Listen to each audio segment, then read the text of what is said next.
Welcome to my channel. Hey there, so this is just a review on my Makita Impact driver. Done a separate review on the drill that came with it. I bought this as part of a kit, not a kit, but it was like a set, so it came with the drill and an impact driver. Now with this one I'm really impressed with it, as with the drill I've reviewed separately. It's an 18 volt lithium ion.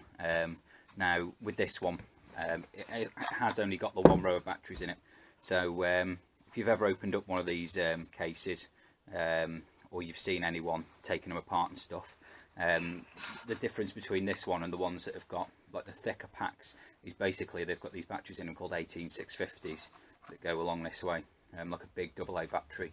This has only got the one row instead of two rows.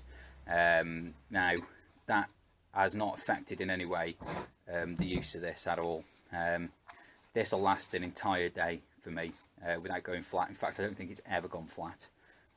Like when I've been using it, I've always just caught it and pardon me, it's always got me to the end of the day and I've just put it back on charge again.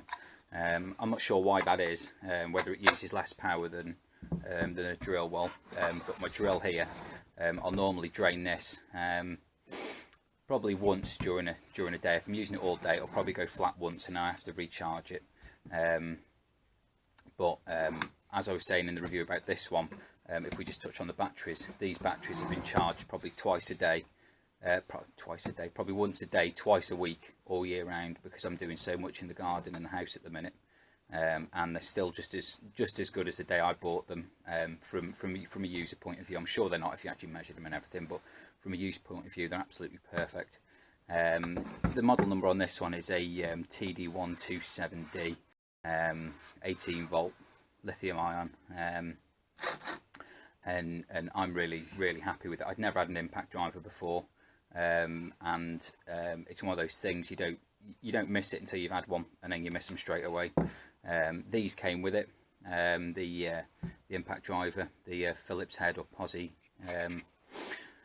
driver bits, and even these that came with it, I've never bought any more because they've just lasted, which I'm quite impressed with, because I've had this now for about a year and a half.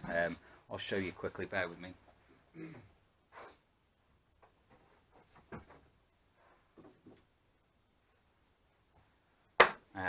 So with this one, it is impressive. I'll be honest with you, you have to be careful with it, because if you're doing any fine work or anything like that, or you're not pre-drilling holes, it'll just keep driving the screw straight through anything you're screwing it into.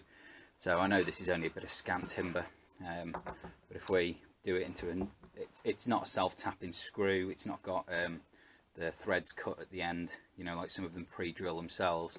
But this will drive it straight through. This, it'll probably split it straight in twine. There you go, straight into the bench below it, and it's got no problem with that. It's never failed. If you were considering getting one, I'd really recommend them. I'm really impressed with all the Makita tools I've bought. I mean, I know this isn't a professional one; it's one of the sort of home use ones, but it's absolutely superb. I used to. I don't want to name names on brands, but I've owned a couple of brands of hardware tools, and the Makitas tend to be the best that I've had. I mean, you can see from it, it's all chundered up, it's been dropped, it's been left in the garden overnight by accident and been wet and rained on, and it still works absolutely fine. It's got a nice mix of materials. It's made from, this plastic's really hard wearing, the front's metal. I mean, I haven't got a knife in here to give it a scrape to see if it's like glass fibre reinforced plastic, but it's really good. So if you're wondering about if you should get one, I'd say definitely they're worth every penny. So yeah, thanks very much, and cheers for watching. Bye.